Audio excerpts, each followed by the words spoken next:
Remember, Sally, when I promised to kill you last? That's right, Major. You did. I lied. Ninja Terminators are our superiors.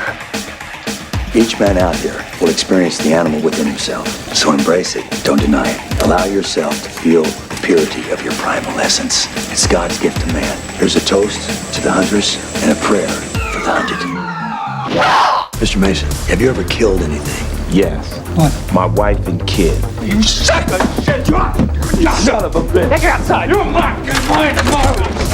Shit! But this shit ain't funny. Shut the fuck up and put that shit on! What really excites me is breaking his neck with my bare hands. I want you and only you to get me in that plane and fly me back to the city. Any other way, I'm a killer. Let me sleep on. Dad, do something! Dad! Never shot a big boar before! Yo, Cole, your mama's up here. You know, I'm tired of listening to this faggot motherfucker. Episode 2, Surviving the Game. Welcome back to Ninja Terminators Are Our Superiors. I'm Johnny Krueg, sitting here in episode 2, along with my co-host, Joseph Henson. How's it going, man? Oh, I'm doing great today, man. Just feeling the purity of my primal essence. There's a lot of that going on in this movie we're going to talk about today. Yeah, this is a real turd knuckle of a film, but I say that with a lot of affection. Oh, yeah. Yeah, today we're talking about Surviving the Game from, I believe it came out in 1994. So this is I believe right before the director did Tales from the Crypt Demon Knight. Yeah, I was looking into that, and I didn't really know a whole lot about the director's background, so I decided to look him up, and I was like, oh, he directed Demon Knight. So this is why I enjoy Surviving the Game so much, because I love Demon Knight. Oh, me too. Yeah, it's a fun Great film. movie. Yeah. So this movie, I'm a huge fan of hunting humans movies. A big fan of stuff like The Most Dangerous Game, the old books, you know. So what's your first experience with this movie? Like your first encounter? I saw this in the cinemas, actually. I was like one of like 3 people in the cinema. It got like a small release back in 1994 or 1995. I can't really remember, but I do remember going to see it. And I actually didn't enjoy it when I saw it at the movies. I thought it was just very derivative. But it got like a second life on VHS. And it's just one of those movies that grew on me. I don't know why I didn't like it that much to begin with, because, I mean, the cast is just phenomenal. I mean, you've got everyone in this film. I mean, you got Dr. Cox, Gary Busey, William McNamara, F. Murray Abraham. I mean, Rutger Hauer. I mean, what's not to like here? It's a fun hunting humans, which is another favorite genre of mine as well. You know, and it's one of those things like it's been done so many times in so many different ways, and it's rare that I find one that's just so bad that I can't watch it. Yeah. But this movie, the reason you probably didn't like it when you first saw it in the theater is because I can't even imagine Gary Busey's chompers on a big screen. Yeah, they need like CinemaScope just to get his 2 front teeth in there. You imagine that in IMAX? Holy crap! But this I didn't, until you said it, I did not realize this actually came out in theaters. Yeah, it did. I don't think it was a very big release. I do remember Siskel and Ebert. I think Gene Siskel liked the film and Roger Ebert didn't, and he was basically, in the episode, he was pleading with Roger, oh, come on, Roger, give it a second chance. And he's like, you've championed the B picture before, you should champion this one. Well, that's the thing, is I didn't see this movie right away. I want to say my dad and I got our first DVD player, I believe, in '96, and I remember this is one of those. Back when DVDs, when you would go to like Target or Best Buy, and there were like 20 DVDs, and that was it, like 20 different ones, because they hadn't taken off yet. I mean, you still could go buy VHSs there. Yeah. But I remember this one was one of the cheaper ones. So, it's one of those things where it's like, and my dad and I hadn't seen it. Neither one of us knew anything about it, but we were like, oh, it sounds pretty cool. And so this is one of the first DVDs we ever bought. Yeah, I think it was actually probably the cheapest one they had there, too. And I remember we both loved it. In fact, he doesn't, he likes action stuff and all that, but I think he enjoyed the campiness of this movie, too. I mean, because as bleak and dark as it is, the movie, it's got a lot of, like, camp. Yeah, I always thought it was like Def Comedy Jam, like the Hunting Humans version of Def Comedy Jam with Ice-T in the lead role. A lot of his one-liners are just very Russell Simmons-esque. Very, very, and that's one thing too, is that's why, to me, like, Tales from the Crypt Demon, I didn't really feel like an Ernest Dickinson movie. But like this is more kind of in the tone of stuff he's done in the past, as far as the movies I've seen of his.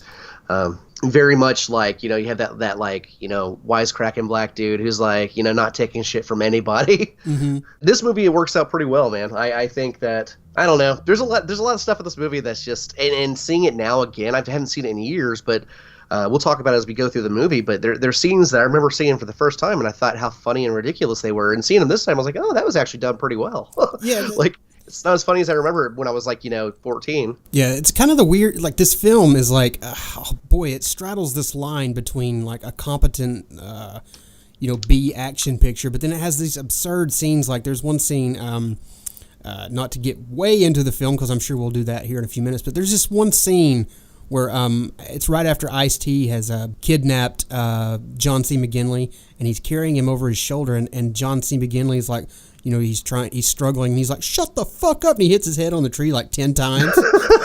That's pretty great. Yeah. That's one of the best parts of the movie, I think, because it didn't look like a cutaway. It looked like he just banged his head against the tree. Yeah, it's like, wow, he's like doing his own stunts there, getting his noggin bashed into that pine. Man. Yeah. All right, we're going to play the trailer for Surviving the Game, and then we'll be back, so stay tuned.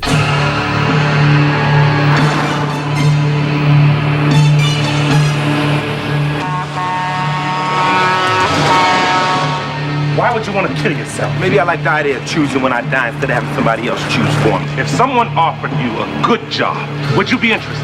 What kind of job are you talking about? We need someone to help us with our hunts out in the wilderness. Are you sure about this one? Oh, I'm sure. Has he got courage? Gentlemen, I would like you to meet our new hunting guide, Mason. Here's a toast to the hunters and a prayer for the hunted. The hunt begins now. You can't begin! Just let me get the door for you. Go. We're not really gonna hunt him, are we? He's nothing. He's less than nothing. Come on, Mason! I won't take any part in this. I want you! If you make it to civilization, you live. If you don't, maybe God will have mercy.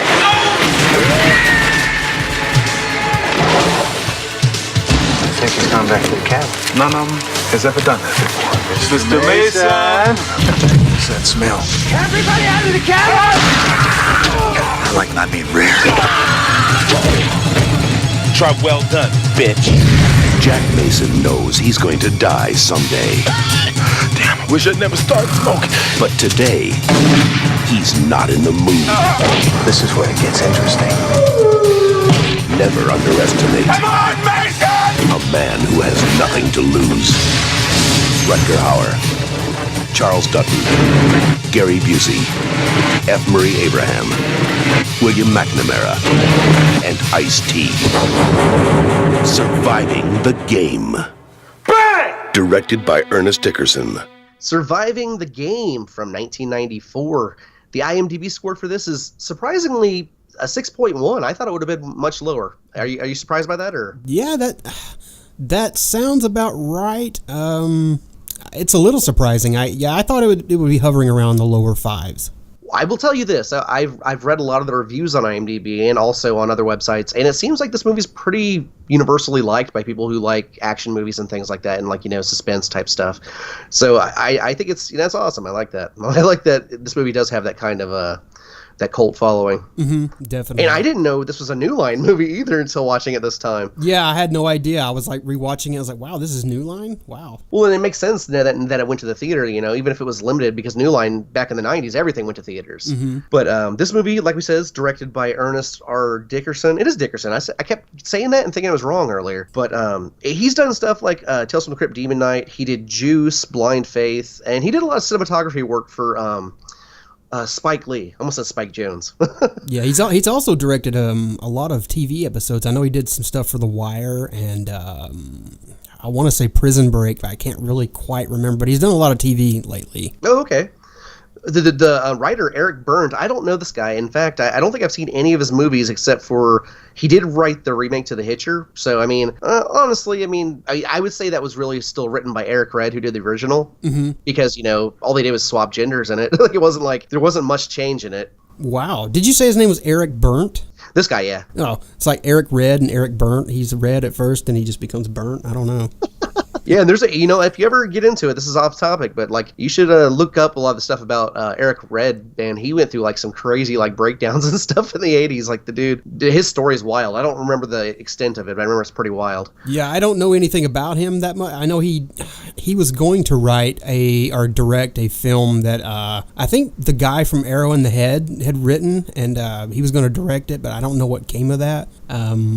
But that's pretty much, that, and I know he directed The Hitcher, but I'm not very well versed in his background. But I really need to look into that. That sounds kind of, I want to say in the first like 20 episodes of the comedy podcast, The Dollop, I think there's an episode just called Eric Red. I think go through his whole story. It's really funny because it's just so wacky and out there, man. I'm going to go back, actually, I'm going to listen to that again because I don't remember the specifics, but I remember it was pretty interesting.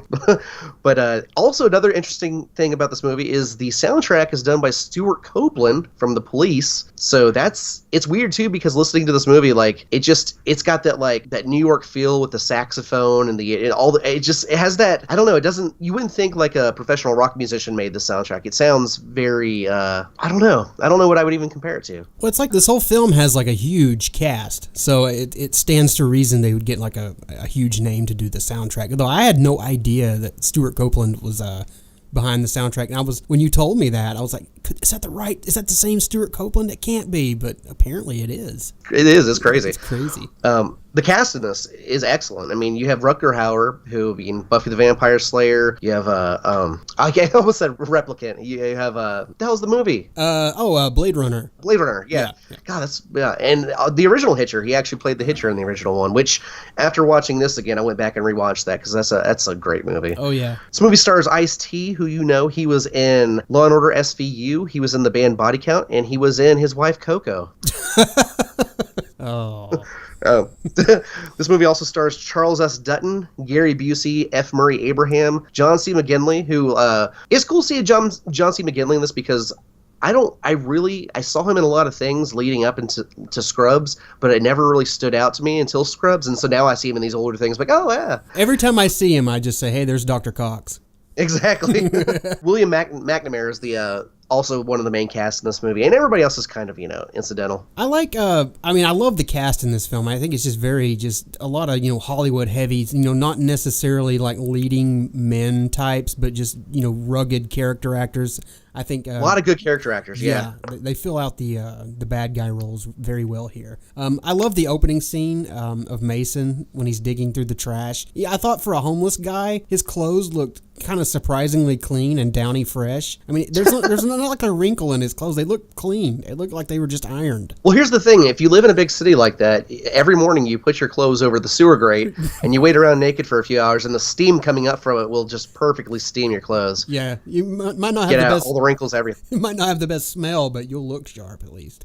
Exactly. Well, the smell will go along with your image, so Yeah, and they cut back and forth from Ice-T dumpster diving and to this other dude getting hunted in the woods. And I thought that dude, the first dude we see getting hunted through the woods, I thought he looked like he was on his way to audition for as one of the mutants for Wrong Turn. He was kind of like bald, and he had that skullet, and his skin looked all weathered. He did, man. He had like that long hair, like the villain from Last Action Hero. Yeah, the Ripper, Tom Noonan. Yeah. Yeah. I love this. I also love the scene where it's Mason and his other homeless friend Hank. They're hungry, so they hop this fence to steal this meat from this truck. And it's not like they don't steal like a couple of porterhouses or anything. I mean, they get this very large slab of meat that looks like it's ready to tip over Fred Flintstone's car. I was just gonna say Fred Flintstone. That's exactly what it looked like, dude. You put that on the side of the car. Yeah. But no, leading up to this though, when it's going back during the credits, it sucks because like the credits are pretty well. I mean, because you like you said, it cuts back and forth between the guy getting hunted and then Ice-T digging through the trash and stuff. And I'm like, that's where I am mentally in my life, is whenever I see an arrow go through the guy being hunted, and I'm like, oh, shit happens. And then the dog gets hit. Ice-T's dog gets hit by a car, and I'm like, damn it! So, yeah, the way they shot it was there were two deaths at once, and, if you're like me, you cared much more about one than the other. Yeah, I mean, Mason has to he has to bury the dog, and he has to bury Hank. I feel like he might have killed Hank with all that meat. And there's this one scene where when Ice-T wakes up inside that van and he finds Hank dead, he says he's still constipated. I mean, not to coin a pun here, but no shit. I mean, you ate an entire rhinoceros. I feel like Hank died from all that meat, and he, there's no angioplasties for the homeless. I did, I do like that scene though. I do love the hobo barbecue because it's cool because it's like a little community there. It shows you the character in Ice-T. Like that's the thing. In a movie like this, ordinarily they probably wouldn't spend too much time letting you get to know the main character as well as they did in this one, because I feel like they give him some depth. Ice-T, they don't say it right away or anything that he has this like troubled past and something happened, but you see that he's a caring guy and stuff. He's hooking up all the local hobos and the local homeless kids with food. And this is actually right here's where he runs into this is Cole, actually played by Charles S. Dutton, and I guess he's one of the. Well, no, this is the day. It's the day after, right? When did he run into Cole? It's after he buries Hank, and he runs into he decides to kill himself. After he's that's what it is. Hank. Yep. It's funny because like he walks out into oncoming traffic, and he's like in front of this huge this large semi truck, and it's about 50 feet away from him, and it's obvious the guy could probably see Mason's dreadlocks from the Sahara Desert, but yet he just keeps driving and doesn't really honk his horn until he's like 3 feet away from plowing Mason over. But, at this point, I feel like it's kind of a miracle Mason hasn't already died from food poisoning because he's doing a lot of dumpster diving. But this is when they introduce Cole, played by Charles S. Dutton. Now, it's interesting because Charles S. Dutton, he was fresh off of a stint on a Fox sitcom called Rock. I remember that. Yeah, that was very short-lived. Yeah, he played a garbage collector in that show. So it's kind of ironic that he's here, collecting the garbage to hunt down. That was a prequel. Yeah, I got a clip from this scene where he meets Cole. Why would you want to kill yourself? Maybe I like the idea of choosing when I die instead of having somebody else choose for me. I mean, don't you have family, people who care about you? The guy had a wife and a kid, and they're dead, all right? Isn't there anyone else, who'd miss you? No. I find that hard to believe. Now, I know Mason's distraught and all, but I feel like if some guy started asking me if I know anyone who would miss me, I think alarm bells would start going off in my head, rather quickly. He puts it in such a way, though, it doesn't seem as menacing as it will later. Yeah. So at this point, I guess Mason he gets the Rutger Hauer Burns. He's played a character named Burns. He gets his business card, and he's kind of reluctant, but he goes to see Rutger Hauer about a job that Cole is supposedly offering him. And I love Rutger Hauer, but come on, that scene where he meets Mason and he puts him on the treadmill. I mean that's the first set of feet that thing has seen in years. I mean, Rutger Hauer, he's getting on up in age at this point, and he's obviously packed on a few. Well, the funny thing about that also is Mason shows up at Burns's place, and he it's like very short, very brief, because he basically asks him if he smokes. He's like, yeah, and then he tells him he doesn't really want him. He's like, no, man. He's like, all right, well, you do what, like 30 minutes on this treadmill? Or he doesn't even call it a treadmill. What does Mason call it? He goes, like that running machine? Yeah, that's one of those running machines. Put me on that for 30 minutes. I'll show you I can do that. And then he's like, keep this up for 30 minutes and I'll give you $20. He's like, for $20, I'll run to, I can't remember where he's at. Some kind. It's like somewhere on another like pole or axis of the earth. Yeah. What you wouldn't do for $20. So basically Mason, at this point, I guess he just takes the job. I love that, he gets his first taste of just how crazy these people are, because he has dinner with all of them at this cabin at this place called was it Hell's Canyon? It's way out in the Hell's Canyon, yeah, way out in the woods. And his first taste of crazy is Gary Busey telling the story of a dog he had called Prince Henry Stout. And I love this scene because I mean, if you're going to tell a story of a boy's passage from adolescence into full on psychopathy, you get Gary Busey to narrate that story. But I have a clip from that. I have to play this clip. It's a rather long one, but it's a great clip. Ask me anything you want. All right. How'd you get that fucked up scar up under your eye? I refer to that as my birthmark. On my 8th birthday, my father brought me a bulldog, a fat little bulldog. I named him Prince Henry Stout. He was strong. He would chase my pet turkey. He would chase squirrels up the tree. I trained him. I raised him. I fed him. I groomed him. I took care of him. I love that dog. More than anything in the world, I love that dog. My father gave me a handful of cherry bombs and M80s and said, you're going to train this dog to be a protector. So every Saturday afternoon, I got behind a little dummy my dad built, and I'd toss these cherry bombs and M80s at the dog. Boom, boom! That dog was scared at first, but after a while, he got angry and he would come at the dummy. He'd get the dummy and rip it apart. Head was off, shirt was gone. So, 13 years old, birthday time, got me a 12-gauge shotgun. We're going hunting. I was so excited. We went out in the clearing in the woods. My dad laid his gun down, took my gun and laid it down and said, son, today you're going to learn to control your emotions. You're going to do things that some men are unable and unwilling to do. I followed my dad. We went around a clump of trees. There's a little corral built. There's Prince Henry Stout chained in the middle of the corral. My dad took out a pocket full of cherry bombs and put them in my hand and said, get in the corral. Here's a lighter. I want you to light those cherry bombs and throw them at the prince. You're going to face manhood. You're going to fight that dog to the death. He's going to kill you or you're going to kill him. Now! Boom! He was on me. He was on me like flies on shit. Had no chance. I got my arm up between his teeth and my neck. Whomp, went down in the mud, rolled over. That dog is fighting and biting and scratching and kicking, and I'm screaming and crying. I'm grabbing him around the head. I stand up, fall with my weight on him. Hear his neck break. He's dead. He's not breathing. He's not yelping. He's not biting. I'm covered with blood. I stand up. I wipe the blood off. I lick it. My dad says, welcome to manhood. That's why this is a birthmark.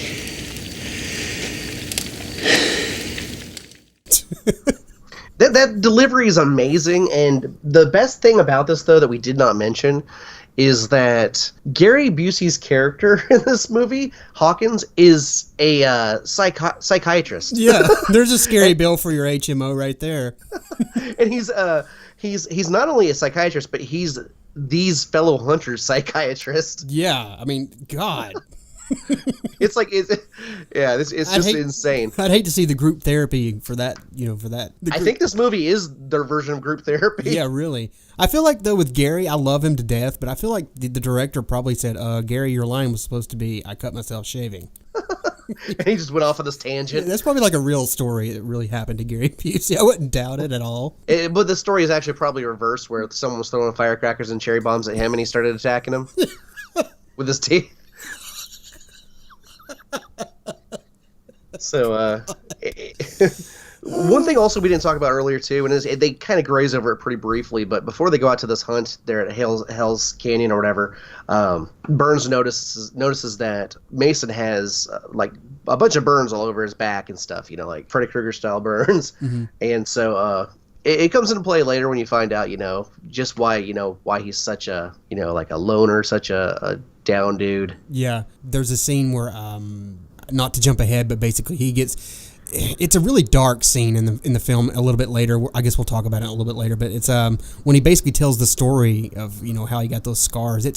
This movie's so kind of thrilling and it's kind of comical, but then they have this really dark scene where he's basically telling his background, and it's like almost tear jerking. It's so sad. Oh yeah.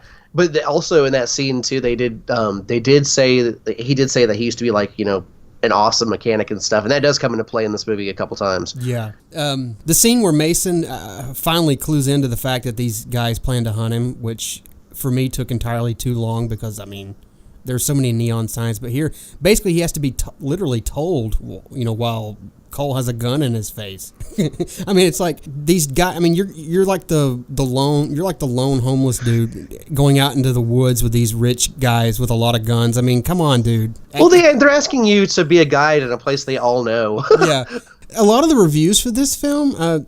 Some of the reviews I've read, most of them have been positive, but there's been a few where a lot of people they didn't really believe that Mason would stand a chance against all these guys. For me, what's the real threat here? Rutger Hauer, he's obviously seen better days. Gary Busey, he's only dangerous on a motorcycle. F. Murray Abraham, he's old. Charles S. Dutton could probably stand to lay off the nice leisurely breakfasts. Well, here's the thing though, like you look like Rutger Hauer, I think Ice-T would stand a pretty good chance against. But then you have characters like Gary Busey who he's wanting to go hand to hand with him. Like, he's wanting to break his neck. Mm-hmm. So of course Ice-T's got a chance over somebody hand to hand. I mean, I feel like John C. McGinley might be his physical equal, but even he can't breathe until half the time. He's got that asthma thing. Well, it's because he's using Primatine Mist. That shit doesn't work. I guess that leaves William McNamara's character, Derek, but he doesn't even want to be there. No, and his character being there was kind of pointless, really. Yeah, it felt like more like to give some conflict drama for F. Murray Abraham. Yes, definitely, because you don't really see his true character come out or his true animosity until that scene. Wait a second, Dad. We're not really gonna hunt him, are we? Keep your voice down, son. No. He's a human being. He's a homeless piece of shit. He's nothing. He's less than nothing. Fuck that. I won't take any part in this. Oh? You're too much like your mother. I brought you out here to learn something about yourself and about this world. I spent $50,000 for you to learn a lesson. To develop an instinct you don't have. And I'll be damned if you're not going to learn it. I love that he spent $50,000 for his son to join in on the hunt for this homeless dude. I mean, it's like, gee, thanks, Dad. I didn't want a car for my 16th birthday, but I definitely want to snipe a homeless person. Thanks. What I also don't understand that too is like, I don't feel like any of them would pay to go out there. Yeah, really. I mean, who are they giving the money to? I assume Rutger Hauer. I don't know. It's not the tour guide because he's the one they're hunting. Yeah, they're paying Rutger Hauer just to go out there and hunt people. I mean, couldn't they just do that on their own? It's one of the many questions this film leaves up in the air. Oh, yeah. I was just going to say, basically, they start all going out on four-wheelers out looking for Ice-T, and his character, Mason, ends up circling around and going back to the cabin. Mm-hmm. And he gets in there, and one of the first places he goes inside, there's this room with, trophy heads inside of, formaldehyde? Yeah, it looks like big formaldehyde jars. There's like 100 heads in this room. It's like if the FBI ever showed up, I mean, there's all the evidence they need to put them away for, 10 natural lifetimes. Well, luckily, he did find a giant can of, I assume, gasoline? Yeah, or why would you keep it inside? Inside with all that formaldehyde. I know. There's that scene where he sees all these heads and he sees his jar. It's got the tag like Mason on it, and they just left out a great gag for a Mason jar joke. I feel like these guys may be like premature ejaculators because they went ahead and bought this plaque, this gold plaque with Mason's name on it before they even killed him. It's like, boy, way to jump the gun there. This guy may kick your ass, but you're going to go spend some money on this jar. Well, they made a point of saying this multiple times whenever Cole was telling them about him. They were like, are you sure this guy's going to, give us a run for our money or whatever? Because basically, I guess everybody's been too easy in the past. Mm-hmm. But that being said, I mean, yeah, they jumped the shark on the whole Mason jar. Yeah, I think surviving the game, I think it loses a few points for me for the fact that it decides to kill off Gary Busey so early. I mean, he gets in a fight with Ice-T, and it's a pretty fun fight. I mean, I love when he's like, I like my meat well done. He pauses long enough just to say that, and while he's doing that, he's in this position where Mason could easily kill him, but he still gets that one liner in. And then I love that Ice-T throws him back into this burning room that he set that room with the heads he set on fire, and he's like, try well done, bitch.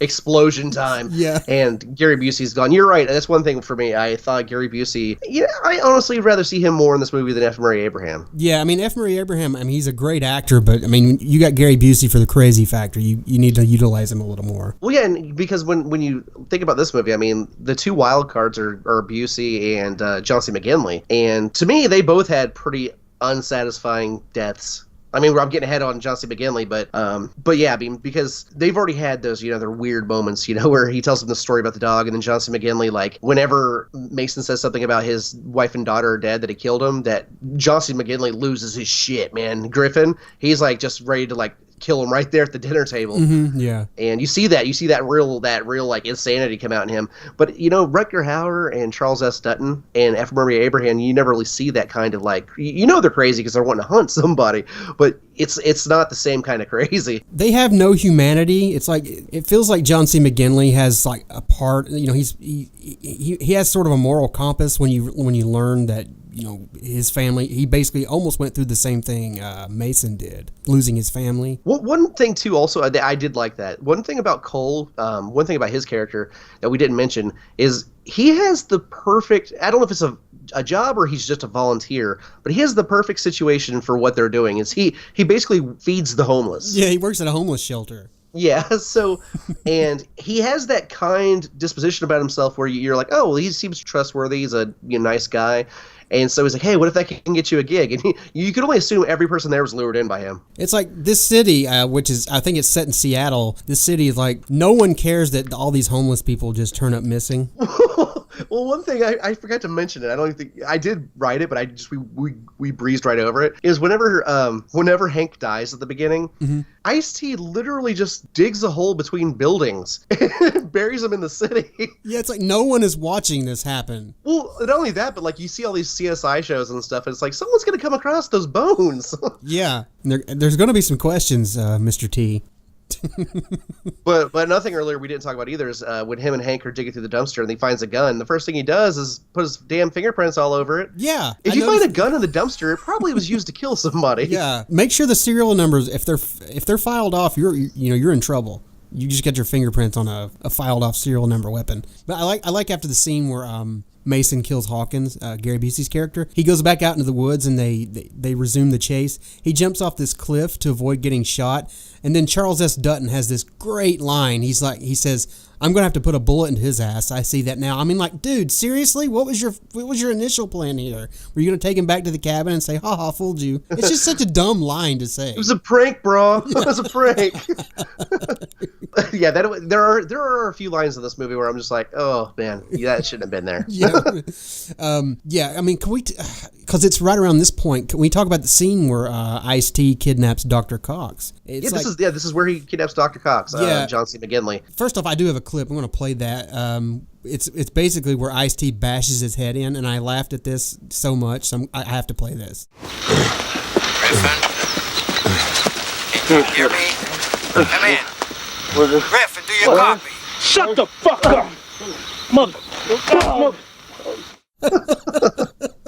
I love that. It scenes like this, I feel like this movie straddles sort of this fine line between, this competent thriller and just being so goofy. I mean, but the scene coming up in the caves, dude, I mean, it's so heavy and it feels out of place almost. It's well acted as hell, but it stopped me dead in my tracks from, making jokes at the expense of these stories these two guys tell. It's like, whoa. That was heavy. It's you're in this movie to kind of watch nonstop thrills, and then you get this sad double monologue from these two two good actors, but it just feels so out of place in this kind of cheesy action film. But it's a well acted scene. Don't get me wrong, but it's heavy. And and the story basically, the story with Mason is that his wife and daughter burned alive. Yeah, Mason worked. He was a mechanic, but he also worked in this apartment building that the landlord would let him stay there for free. As long as he kept up after the place. But he didn't do a very good job of keeping up with the place because the building. It was like he says it's a death trap. It should have been condemned, and then it caught on fire and it killed his wife and kid, and so he blames himself for that. And I guess like McGinley, it's like you don't really get much into him. He just kind of says something like, my wife and kid were killed, and as far as I know, it could have been you. I guess he just doesn't know who killed his family. And so his is more of like a blanketed revenge. Yeah, more than like he has nothing against the person. It's just more like he knows he'll probably never see justice. So yeah, it's like a vicarious revenge. You take it out on someone else. Exactly. Yeah. And this scene, this is the thing. The next day, they know where Mason and Griffin are, and what happens is the next morning they decide to rush into this like cave area where they're at, and Mason's gone obviously, and Griffin's there, and they all go out, and basically Dr. Cox Griffin he basically tells him, he goes, I'm out, guys, I'm done, I'm leaving. And they're like, you can't leave. They pretty much are like, he turns around and asks Rutger Hauer, he's like, what, are you gonna shoot me? And then he says no or something, because Charles S. Dutton then lifts his gun and shoots him right in the middle of his forehead. Yeah, he's like, what, are you going to shoot me in the back? He's like, yeah. So he turns around and he's like, I lied. And then Charles S. Dutton's the one who, he basically gets Charles S. Dutton for his troubles. That's what I'm going to start calling when you get shot in the head, Charles S. Dutton. Did a Dutton. But I love the scene where Mason, it's a little bit later, he rigs the ATV to explode, and Charles S. Dutton gets blown the fuck up. And this was great, dude. He got blown straight in half. He loses his legs. I mean, I kept waiting for Rutger Hauer to say, you ain't got no legs, Lieutenant Cole. Oh man, it's a really good scene because like this is one of the ones when I was younger I laughed at, but this time it wasn't as funny as much as it was more like I don't know, it was a little darker because Rutger Hauer pretty much this guy's suffering and dying and he's gonna die anyway, but Rutger Hauer decides to like put his windpipes down or do something. He's like pushing against his neck, but it doesn't look like he's like strangling him. Yeah, it's like why didn't you just shoot him in the head or something? I mean, you're just like prolonging his suffering doing that. Yeah, it's. And so they know at this point that Mason's really like taking him out pretty steadily. Yeah. And so right after this, I don't know what led to this scene, but Wolf Jr. I know ends up. Yeah, I know what scene you're about to talk about. Well, how does he end up where he is before he meets his demise? Well, it's like Mason chops this tree down with a gun. He's got a few shots and he shoots this tree and he's like, hoping it'll, give it some, leverage to push the tree down, enough damage to where he can push the tree over so he can cross this ravine, I guess. And so he crosses this ravine and the remainder of the bad guys come after him and, William McNamara's character, Wolf Jr., Derek, he goes over the tree, and it's kind of fun. I feel bad for him, but at the same time, he's such a dumbass because Mason pops up behind this bush and he starts throwing rocks at Rutger Hauer's character, and he's not even anywhere close to hitting William McNamara's character. And William McNamara, all he had to do was just basically lay there on his stomach and then wait for Mason to be out of rocks. But for some reason, he ends up falling to his death. It's like, dude, couldn't you just sit still? Yeah. And so at this point, Wolf Senior decides that he's mine. We're gonna go kill Ice-T. And so he doesn't really stand a chance in this fight. I love the scene with F. Murray Abraham and Ice-T fighting. He's like, Mason, and so they start fighting. He's like, die, and Ice-T's like, fuck that. The dialogue is just so great. He ends up breaking his neck. I like that. So that basically just leaves him and Rutger Hauer. And Rutger Hauer shows what a coward he is because he just goes back to the plane. Yeah, he's like, I'm getting out of here. Yeah, he's not sticking around. So it's weird because now the next few scenes are kind of strange because he leaves Ice-T in the middle of nowhere. Like he doesn't know where he is or anything. He has no way to get out of there. Yeah. Then it cuts to back in the city and you see Burns prepping to flee the country. Mm-hmm. He's like dyeing his facial hair. He's dyeing his hair. He's dressing up as a priest. He's got like multiple passports, all this stuff. And so he leaves and he ends up, his car won't start. So he ends up walking down this dark alley, which is what you do. And I thought a significant amount of time must have passed because, of Mason having to get back, all this different stuff.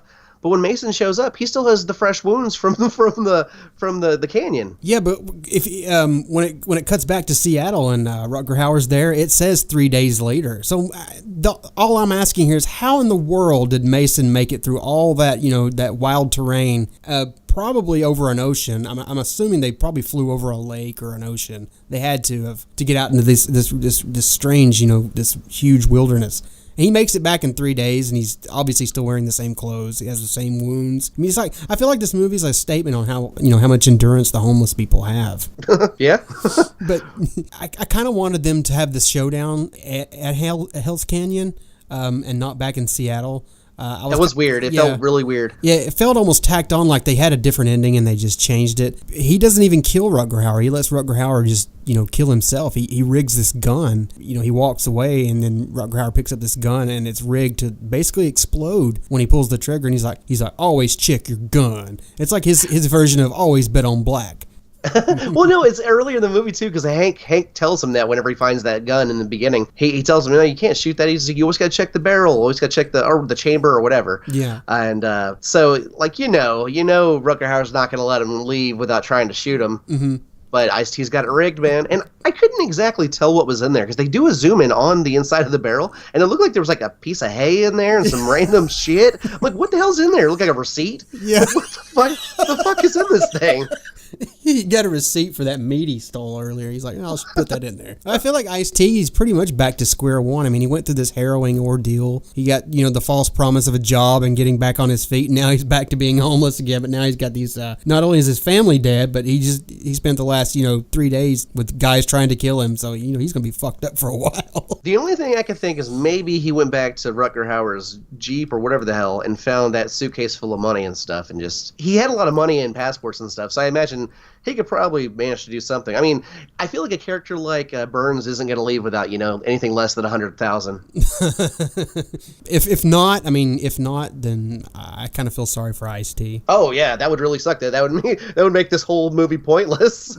I feel like Ice-T. I mean, he learned to. I guess the moral of the story is he found the will to live, but boy, what a shitty life he's going to live now. I don't know. Like, what I got from this was that Mason got his groove back.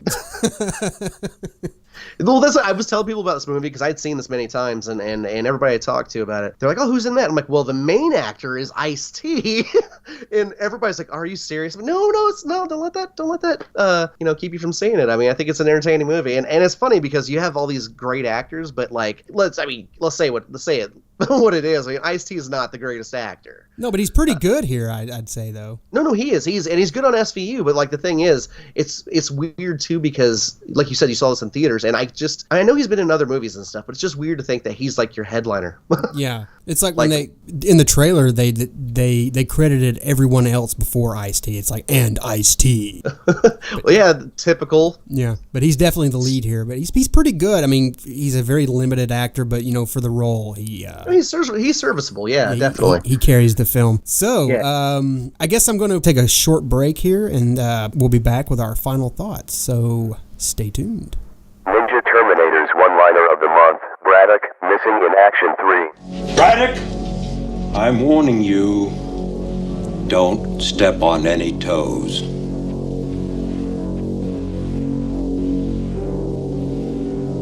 I don't step on toes, Little John. I step on necks. This Ninja Terminators one-liner of the month was brought to you by Jason Dennison. Want to learn more about horror directors? With a lighthearted look at 3 of their movies? Meet fearless podcaster Gore Blimey. I've been unsettled by bats in the past and startled by parrots, and I've even been known to jump at the odd cockatoo. Discover horror films that are classics, and others, too. There's a topless aerobics massacre, an exploding rock singer, cannibals, nude martial arts, a deep-fried prostitute. But it's not all silliness. You'll get proper movie breakdowns, opinion, and background information, too. Yep, in the 80s and 90s, Jeff Stryker was huge in gay porn. In every sense. So if you're a horror film fan, come and check out the Trilogy of Terror podcast at strangeanddeadly.com, or find it on Apple Podcasts, Stitcher, or on your podcatcher. One of those people that has a certain charisma and a certain style, and I'm just hoping one day he'll rub off on me. The Trilogy of Terror podcast, where we try 3 times harder to give you the willies. Be sure to like us on Facebook, follow us on Twitter, and subscribe to our YouTube channel. You can email us at ninjaterminators@aos@gmail.com. And remember, Ninja Terminators are our superiors. All right, we are back. Hey, Joseph, man, what are your? Do you have any final thoughts about surviving the game? Yeah, it's a curious film to me, in that while it definitely has a lot of instances that make me laugh, like I said, it's a rather competent thriller. It's made with a modicum of expertise, and it's definitely well acted by this roster of infamous faces. I don't think it's as inherently goofy as or rewatchable as the first film we covered, No Retreat, No Surrender, but it's definitely somewhat comical while also being pure B-movie action kind of cheese, through and through. And for that, I definitely liked it. I would give it a solid, probably a 6 out of 10. I think we agreed on mason jars with severed heads and formaldehyde. Formaldehyde jars. I'd give it 6 out of 10 severed heads and formaldehyde jars. So I'd say it's a pretty solid rating, like it is on the IMDb. I'd say a 6 suits this film. I think that's dead on, man. I think a 6 is a perfect. 6 severed heads and formaldehyde jars, because the thing with this movie is like the more you talk about it, the more you're gonna come up with stuff that while the movie is super entertaining and stuff, and it's well acted, you just get those, you're like, well, then why did they do this? And what was Charles S. Dutton gonna do when he got caught up to Mason? Like, there's just so many things where you're like, explain it. Yeah, this is definitely a shut off your brain and just enjoy the ride. Have a few chuckles, crack open a beer, have a slice of pizza type of action movie. But it's an enjoyable one. Oh yeah, and I think that one thing I'm really glad that they didn't do in this movie is I've seen too many movies in the past where they went the race route with it, where it's like they're doing this because it's like a black man, and I'm like, no, it's not. I'm glad they didn't. I'm glad they steered away from that. Yeah, I like that the one person in the movie who seemed to be the most like bigoted is the security guard who tries to beat their ass. Yeah, even Charles S. Dutton, he seems like, he drops the F-bomb, let's just say he calls him a faggot. I like, and then there's a scene where he's taunting Charles S. Dutton's character over the two-way radio. He's like, Cole, you punk sellout motherfucker.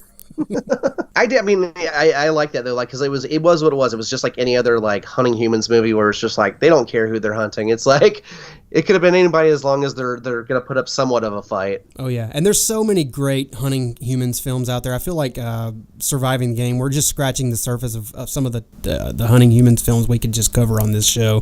There's gonna be a lot. Yeah, there's gonna be some good ones coming up.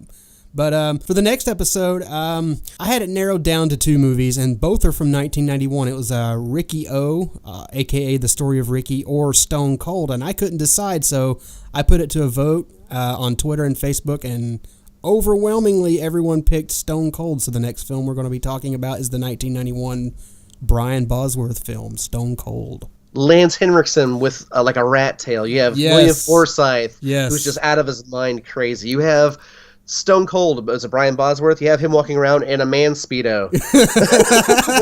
That one is going to be so fun to cover. I just can't wait. Oh yeah, it is. That you talk about audio clips. That movie is just chock full of them. Yeah, I feel like our episode would probably be like 6 hours long just from all the audio. I've never seen Riccio ever. Oh, it's great. I'm definitely going to pick it at some point, but I'm not sure when. But Stone Cold won the vote, so Stone Cold it is. All right, that'll be a fun one, man. I have a feeling that's going to be, because that's going back to like the No Retreat, No Surrender. It's like a very hard R, No Retreat, No Surrender. Yeah, it's very, very bad. Just kind of right up our wheelhouse, I would say. Oh yeah. So any final thoughts, Johnny? No, this was fun. I feel like we've survived this game. Yeah, we survived this game, but will we survive Stone Cold? Tune in next time to find out. Bye. Peace.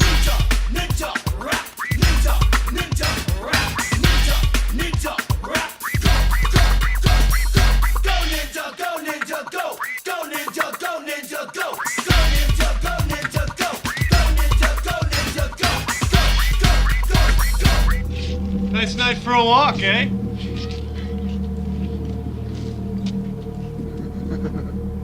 Nice night for a walk.